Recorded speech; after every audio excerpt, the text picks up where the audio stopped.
Hello guys, what's up? So guys, today we will study about catalysis and also catalyst, यानी कि उत्प्रेरण और उत्प्रेरक के बारे में।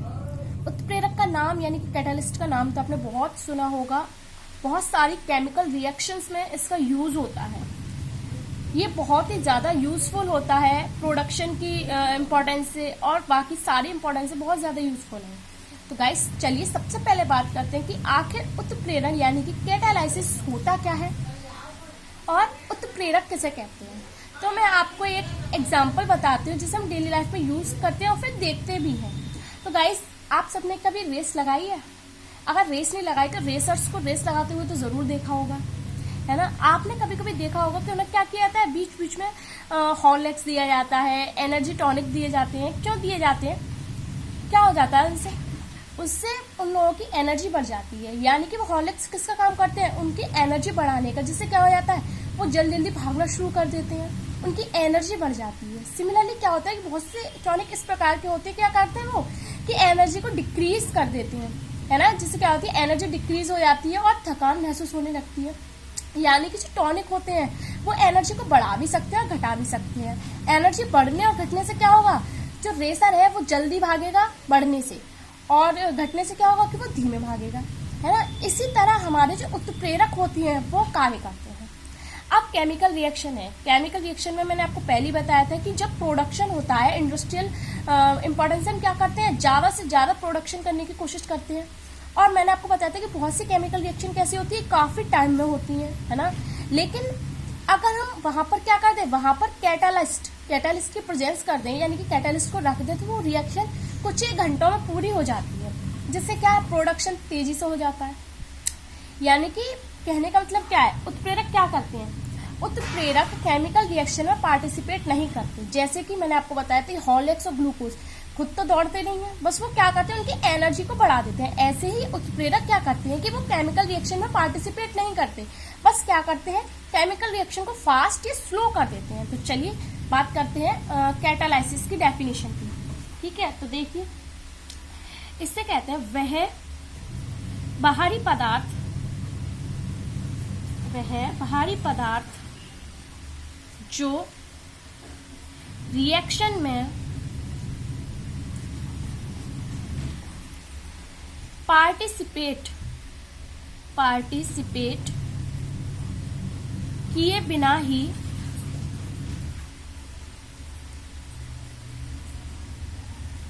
अभिक्रिया के वेग को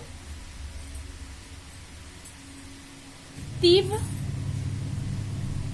या कम कर देता है, उत्प्रेरक कहलाता है।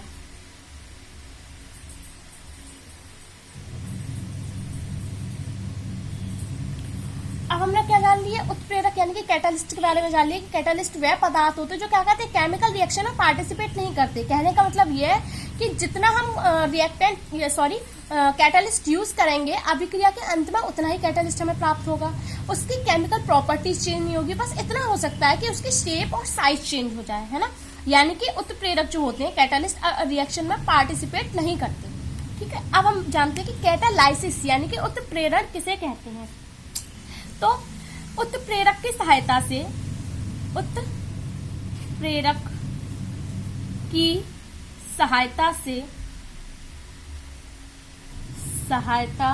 से रासायनिक अभिक्रियाओं की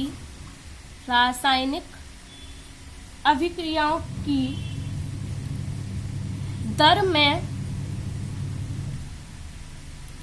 परिवर्तन होने की घटना, यानी कि उनका जो रेट ऑफ रिएक्शन है वो क्या हो जाए, फास्ट हो जाए या स्लो हो जाए। तो इस प्रोसेस को, इस घटना को क्या बोलेंगे, परिवर्तन होने की घटना, कैटालाइसिस, उत्प्रेरण कहलाती है।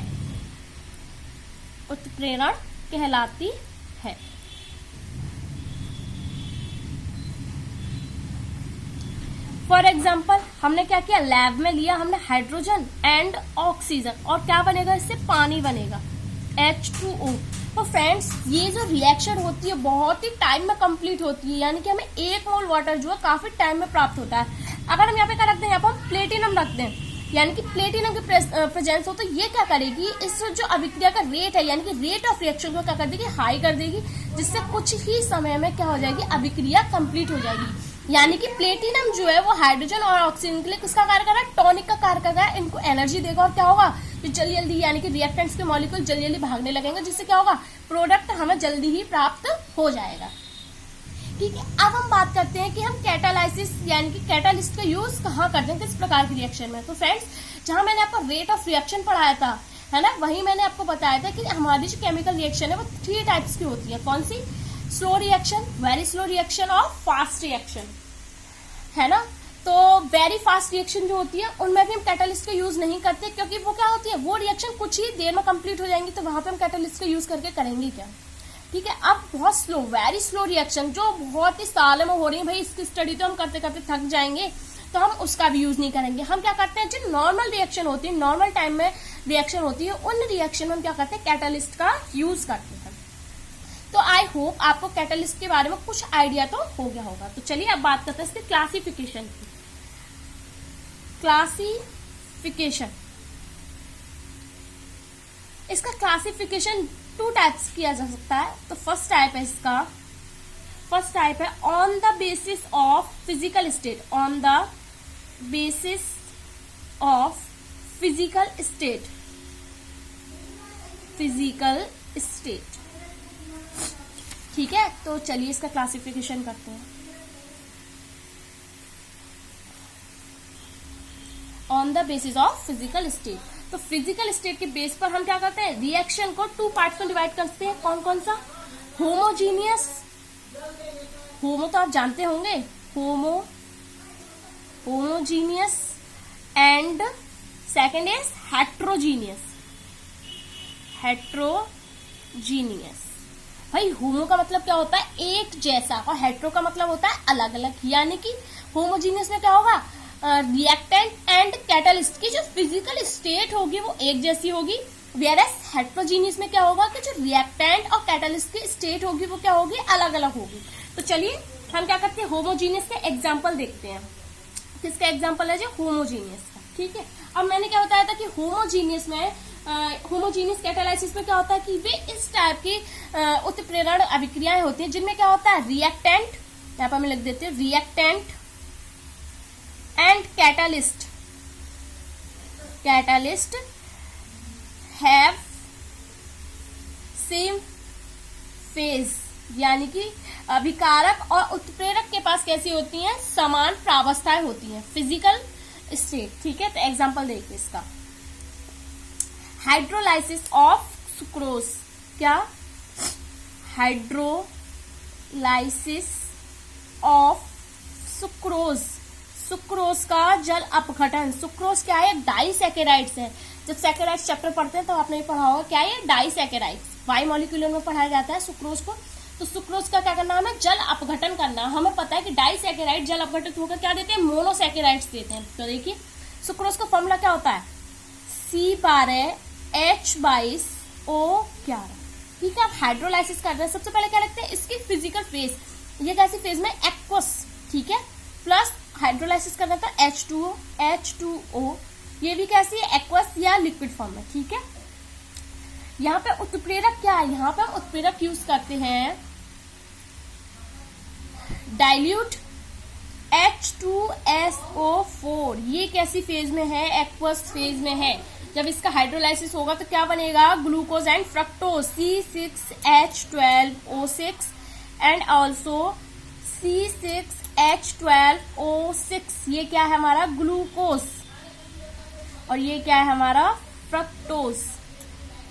सो फ्रेंड्स आप देख सकते हैं यहाँ पर रिएक्टेंट्स क्या है, यहाँ पर रिएक्टेंट्स हैं सुक्रोज एंड वाटर मॉलिक्यूल। अब देखिए सुक्रोज और वाटर कैसी फॉर्म में, एक्वस यानी कि लिक्विड फॉर्म में, और हमारा जो उत्प्रेरक यानी कि कैटालिस्ट है H2SO4, वो भी क्या है, लिक्विड फॉर्म में है। दैट मीन्स ये कैसी रिएक्शन है, हाइड्रोलाइसिस कैटालाइसिस है। क्यों, हाइड्रोलाइसिस तो है, ये कैसी, होमोजीनियस है। होमोजीनियस क्या है, क्योंकि यहाँ पर reactants and catalyst same face में है।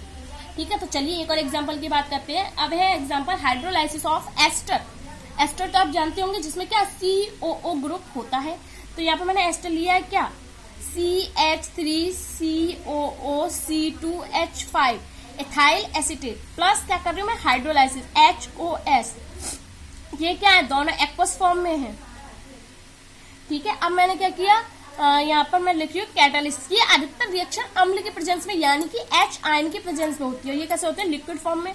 तो क्या होगा, हाइड्रोलाइसिस पे बनता है अम्ल और एल्कोहल। तो यहाँ पे बनेगा, यहाँ से देखिए CH3COOH यानी कि C2H5OH अलग निकल जाएगा। तो यहाँ पे बनेगा CH3COOH एसिड और प्लस C2H5OH एल्कोहल।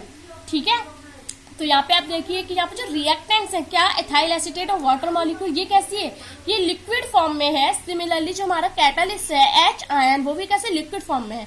जब दोनों ही लिक्विड फॉर्म में, तो ये कैसी क्या नाम है इसका, कैटालाइसिस हो जाएगी, ये हो जाएगी होमोजीनियस, क्योंकि होमोजीनियस में रिएक्टेंट एंड ऑल्सो क्या होता है, ये कैटालिस्ट दोनों ही कैसे सेम फेज में होती है। ठीक है, तो आई होप आपको होमोजीनियस कैटालाइसिस अच्छे से समझ में आ गई होगी। तो चलिए अब चलते हैं नेक्स्ट टाइप को। नेक्स्ट टाइप हमारा क्या है, हेट्रोजीनियस। तो देखिए हेट्रोजीनियस, हेट्रो का मतलब क्या होता है, अलग अलग। मैं आपको पहले बता चुकी हूँ। तो सेकंड यहाँ पे है हेट्रोजीनियस। हेट्रोजीनियस, हेट्रो का मीन्स होता है डिफरेंट, यानी कि ये इस टाइप की कैटालाइसिस होती है जिसमें क्या होता है, रिएक्टेंट एंड आपका कैटालिस्ट दोनों ही कैसी फॉर्म में होते हैं, डिफरेंट फेज में, डिफरेंट फेज। अगर रिएक्टेंट्स आपके लिक्विड होंगे तो कैटालिस्ट कैसे होंगे, सॉलिड होंगे। अगर रिएक्टेंट आपके सॉलिड है तो कैटालिस्ट कैसे होंगे, लिक्विड फॉर्म में होंगे। ऐसे करके क्या होते हैं, डिफरेंट फेज होती है। चलिए हम इन्हें एग्जाम्पल के तौर पर समझते हैं।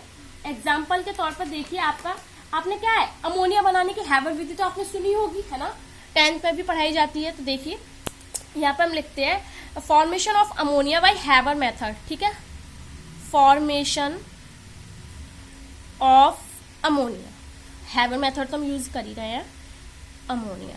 ठीक है, अमोनिया बनाने में हम क्या क्या यूज करते हैं, नाइट्रोजन एंड आल्सो हाइड्रोजन। तो N2 प्लस H2। अब आपको पता है कि नाइट्रोजन और हाइड्रोजन दोनों ही क्या है, गैसेज है। तो यहाँ पे लिख दीजिए इनकी फेस। अब यहाँ पे क्या है, रिएक्ट करेंगे किसके प्रेजेंस में, आयरन की प्रेजेंस में। यहाँ पे आयरन कैसे यूज किया जा रहा है, एज अ कैटलिस्ट। और कैसी फेज है इसकी, सॉलिड फेज है। तो देखिए क्या होगा, हाइड्रोजन एंड हाइड्रोजन क्या बनाएंगे, NH3 अमोनिया, और ये गैस, ये भी गैस है। अब इसको बैलेंस कर लीजिए। बैलेंस करने पर हम यहाँ पे क्या करेंगे, यहाँ पे 2 कर देंगे और यहाँ पे कितने होगा, 3 2 से 6, तो यहाँ पे हम कितने करेंगे 3।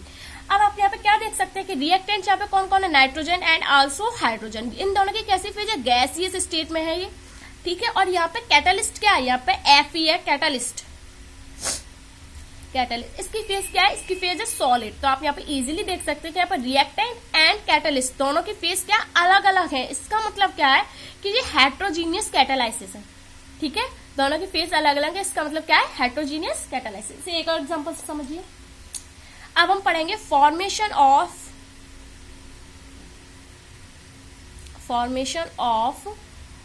Sulphuric acid. यहाँ पे हम पूरी फॉर्मेशन तो नहीं पढ़ेंगे, पर जो पार्ट हमारे लिए यूजफुल है हम उसे स्टडी करेंगे। ठीक है, सल्फ्यूरिक एसिड। सल्फ्यूरिक एसिड बनाने में शुरुआत में हम क्या करते हैं, यहाँ पे हमने लिया, यहाँ पे मैंने क्या लिया, यहाँ पे मैंने लिया SO2। ठीक है, कैसे स्टेट में, गैसियस स्टेट में, प्लस ऑक्सीजन O2। अब आपको पता है ऑक्सीजन भी कैसे स्टेट में होता है, गैसियस स्टेट में लिया यहाँ पे। और यहाँ पे मैंने क्या किया, यहाँ पे मैंने लिया कैटालिस्ट वैनिडिनम पेंटाऑक्साइड V2O5। इसकी कैसी स्टेट है, सॉलिड। फ्रेंड्स एक बात याद रखिए, हेट्रोलिसिस कैटालिसिस में क्या होता है, हेट्रोजीनियस कैटालाइसिस में क्या होता है, रिएक्टेंट्स अधिकतर गैसियस स्टेट में होते हैं एंड कैटालिस्ट अधिकतर किस स्टेट में होते हैं, सॉलिड स्टेट में। ये हमेशा नहीं होता है, लेकिन ज्यादातर ऐसा ही होता है। तो यहाँ पे क्या बनेगा, SO3। तो यहाँ पे मैं क्या करती, बैलेंस करने के लिए यहाँ पे मैंने 2 किया, यहाँ पे 2 किया। तो यहाँ पे आप देखिए ये रिएक्टेंट है, रिएक्टेंट कैसी फॉर्म में है, गैस फॉर्म में है। और जो आपका कैटालिस्ट है वो कैसे, सॉलिड फॉर्म में है। दैट मीन्स दोनों की जो फेजेस है वो क्या है, डिफरेंट है। इसका मतलब ये कैसे कैटालाइसिस है, ये हेट्रोजीनियस कैटालाइसिस है। ठीक है, तो ये हुआ हमारा एक प्रकार का डिवाइडेशन यानी कि क्लासिफिकेशन खत्म। अब हम पढ़ते हैं सेकंड क्लासिफिकेशन। ठीक है, तो देखिए सेकंड क्लासिफिकेशन हमारा क्या है, बी पार्ट। सेकंड क्लासिफिकेशन हमारा है on the basis of functions, कार्यों के आधार पर, यानी कि जो कैटालिस्ट जिस प्रकार का कार्य करेगा वह रिएक्शन यानी कि वह उत्प्रेरण उसी प्रकार का कहलाएगा। ठीक है, तो इस प्रकार से हमने कितने पार्ट्स में डिवाइड किया है, देखिए पहला है हमारा धनात्मक पॉजिटिव, धनात्मक कैटालाइसिस। दूसरा है हमारा ऋणात्मक, ठीक है। तीसरा है हमारा स्व उत्प्रेरण, और चौथा है हमारा प्रेरित उत्प्रेरण, ठीक है। तो हम क्या करेंगे, वन बाय वन इनको स्टडी करेंगे। ठीक है, तो सबसे पहले हम शुरुआत करते हैं पॉजिटिव कैटालाइसिस की। तो नंबर 1 इज पॉजिटिव कैटालाइसिस।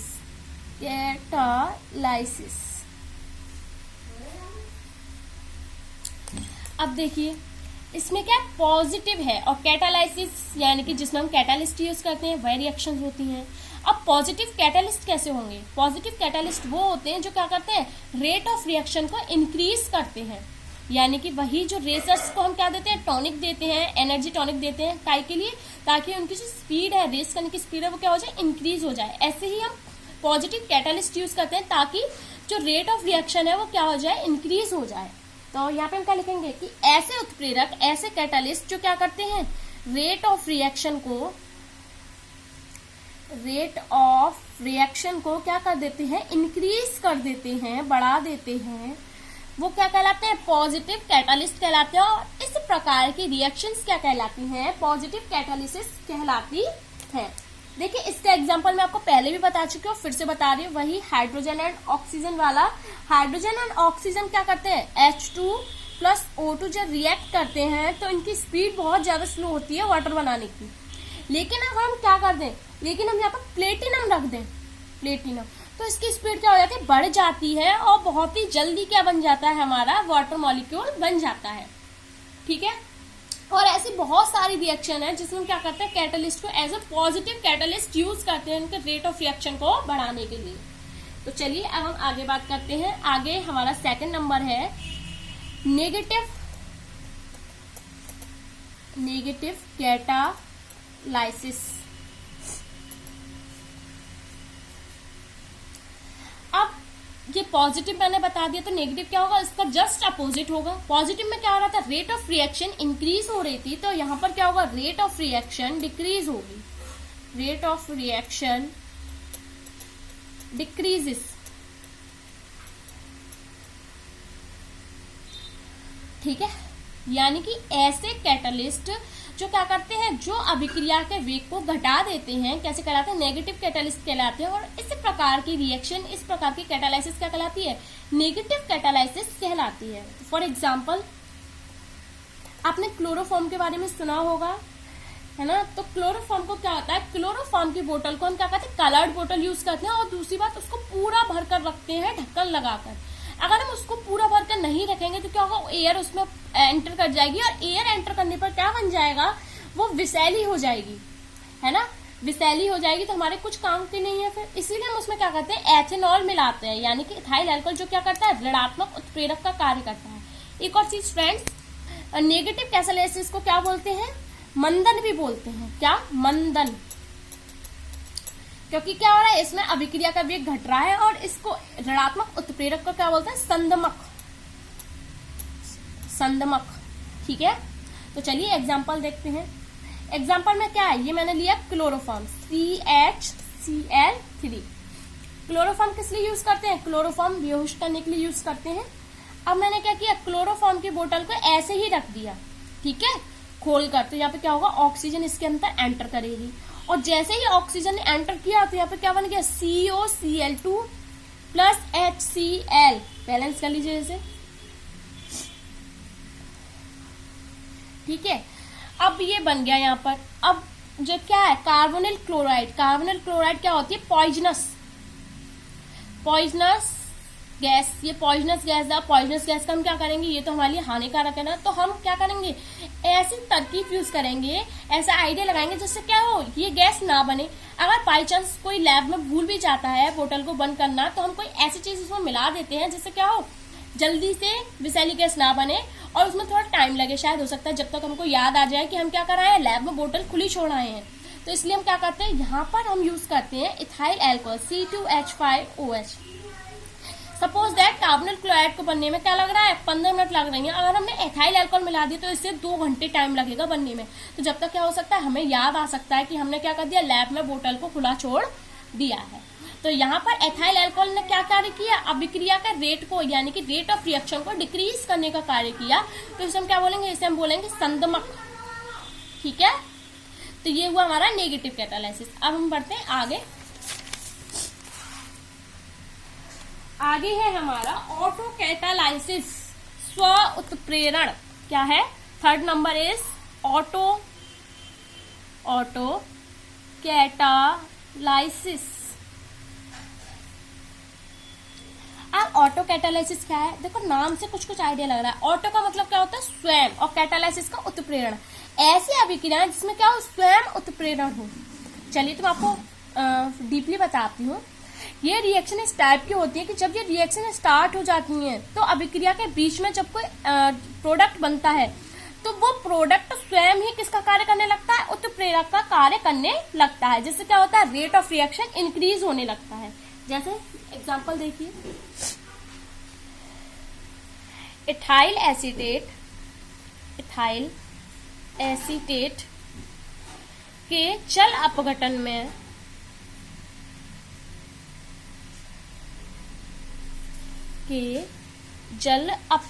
में उत्पन्न एथिल एसीटेट का, यानी कि एस्टर है, इसका जल अपघटन करेंगे तो क्या अम्ल और एल्कोहल बनेंगे। मैं आपको पहले बता चुकी हूँ क्या बनता है, एसिटिक एसिड या एच आयन। ठीक है, ये एसिटिक एसिड और एच आयन क्या कार्य करते हैं, स्व उत्प्रेरक, क्योंकि ये अभिक्रिया के दौरान बने हैं, और अभिक्रिया के दौरान जो प्रोडक्ट बना है वही प्रोडक्ट किसका कार्य करने लगे, उत्प्रेरक का। तो इस प्रकार की जो अभिक्रियाएं होंगी वो क्या कहलाएंगे, ऑटो कैटालाइसिस, स्व उत्प्रेरण।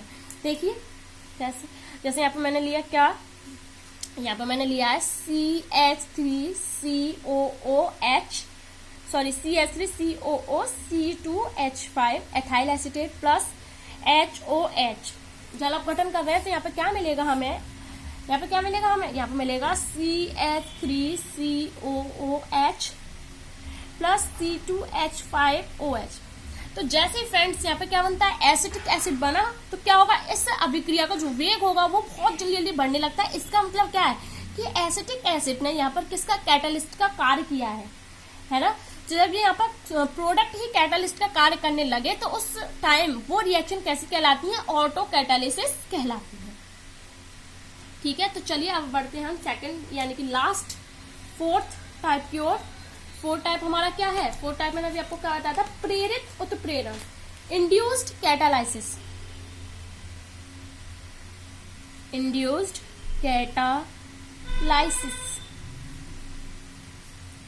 अब इंड्यूस्ड कैटालाइसिस क्या होती है, तो इसका हम एग्जांपल ले सकते हैं।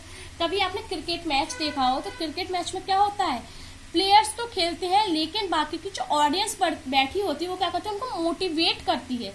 आप ये बताइए, ऑडियंस मोटिवेट कर रही है, लेकिन वो गेम तो नहीं खेल रही, गेम में पार्टिसिपेट तो नहीं कर रही, बस वो क्या कर रही है, प्लेयर का जो मनोबल होता है ना, वो क्या कर रही है, बढ़ा रही है, यानी कि प्लेयर के अंदर पॉजिटिव एनर्जी लेकर आ रही है। तो उस दौरान उस गेम में जो ऑडियंस है वो किसका कार्य करेगी, इंड्यूस्ड कैटालाइसिस। तो वैसे ही इंड्यूस्ड कैटालाइसिस की डेफिनेशन है कि यदि कोई दो रिएक्शन साथ साथ चल रही होती हैं और एक रिएक्शन नहीं होती, तो क्या होता है, जो दूसरी रिएक्शन कंप्लीट होने वाली है उसके प्रेजेंस के कारण दूसरी रिएक्शन भी हो जाती है कंप्लीट। तो इस प्रकार की घटनाओं को क्या कहते हैं, प्रेरित उत्प्रेरण। अब इसे एग्जांपल से समझिए। जैसे मैंने वही एग्जांपल आपको बताया, प्लेयर्स हैं, प्लेयर क्या होता है, खेलते खेलते थक जाते हैं, है ना, उनमें नेगेटिव वाइब्स आने लगती हैं, तो ऑडियंस क्या करती है, ऑडियंस उनका मनोबल बढ़ाती है, उनको मोटिवेट करती है, जिससे क्या होता है ऑडियंस गेम्स में पार्टिसिपेट ना करते हुए भी प्लेयर्स को क्या करती है, प्लेयर्स के अंदर एनर्जी क्रिएट कर देती है, जिससे क्या होता है प्लेयर्स अच्छे से खेलने लग जाते हैं, उनकी जो रिएक्शन है यानी कि उनका जो गेम है वो होने लगता है, कंप्लीट होने लगता है। तो देखिए यहाँ पर हम ऐसे यूज करेंगे, हमने लिया है सोडियम सल्फाइड Na2SO3, ठीक है। सोडियम सल्फाइड का क्या होता है, वायु द्वारा ऑक्सीडेशन हो जाता है, ऑक्सीडेशन हो जाता है, परंतु हमने यहाँ पे क्या लिया सोडियम आर्सेनाइड Na3ASO3, इसका जो ऑक्सीडेशन नहीं होता, यानी कि सोडियम सल्फाइड का तो ऑक्सीडेशन हो जाता है परंतु सोडियम आर्सेनाइड का ऑक्सीडेशन नहीं होता। यदि हम क्या करें, एक बोतल में sodium sulphide Na2SO3 as well as sodium arsenide Na3ASO3 दोनों को मिला दें, तो क्या होगा कि सोडियम सल्फाइड को तो ऑक्सीडेशन हो ही रहा था, इसकी प्रेरणा से सोडियम आर्सेनाइड का भी ऑक्सीडेशन हो जाता है। तो यहाँ पर क्या कहा जाएगा कि सोडियम सल्फाइड ने किसका कार्य किया, इंड्यूस्ड कैटालिसिस का, इंड्यूस्ड कैटालिसिस का। क्यों, क्योंकि सोडियम सल्फाइड यहाँ पर सोडियम आर्सेनाइड के लिए किसका कार्य कर रहा है, प्रेरणा स्रोत का। सोडियम आर्सेनाइड क्या इससे प्रेरित होगा, क्यों, क्योंकि ये सोचेगा कि अगर इसका ऑक्सीडेशन हो रहा है तो क्यों ना मैं भी अपना ऑक्सीडेशन करूं, जिससे क्या होगा सोडियम आर्सेनाइड का भी ऑक्सीडेशन हो जाएगा। इसका मतलब सोडियम सल्फाइड और सोडियम आर्सेनाइड दोनों का ही ऑक्सीडेशन हो जाएगा अगर हम इन दोनों को मिलाकर रखेंगे तो। फ्रेंड्स, इंड्यूस्ड कैटालिसिस में इतना ही, तो इसका यानी कि कैटालिसिस का क्लासिफिकेशन फिनिश होता है। आगे हम बात करेंगे इसकी कैरेक्टरिस्टिक्स की। तो यहाँ आज के लिए इतना ही काफी। Thanks watching for this video.